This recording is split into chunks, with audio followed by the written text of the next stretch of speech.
সোনার রাজকুমার। এক দেশে ছিল এক অপূর্ব সুন্দর রাজকুমার।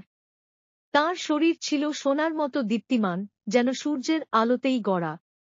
তবে তাঁর একটি চোখ ছিল নীল, অলৌকিক, গভীর ও রহস্যময়। এই চোখ দিয়ে রাজকুমার ভবিষ্যৎ দেখতে পেতেন। কিন্তু কেউই জানত না তিনি এই চোখ পেয়েছিলেন কিভাবে। একদিন রাজকুমার এক পাহাড়ি উপত্যকায় ঘুরতে গিয়ে একটি আহত পাখি খুঁজে পান। পাখিটির ডানা ভাঙা ছিল, আর তার এক চোখে অদ্ভুত নীল ঝিলিক। রাজকুমার তার যত্ন নেন, আর ধীরে ধীরে পাখিটি সুস্থ হয়ে ওঠে। তখন পাখিটি মুখে কথা বলল। সে ছিল এক অভিশপ্ত পরী, যার ডানা ছিঁড়ে দিয়ে তাকে পাখিতে রূপান্তর করা হয়েছিল।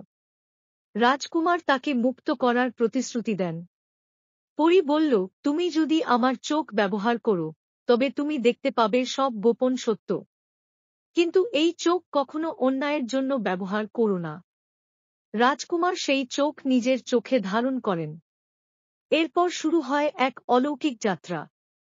তিনি একে একে রাজ্যের সব অনাচার, ষড়যন্ত্র আর লুকিয়ে থাকা পিশাচদের চিহ্নিত করেন।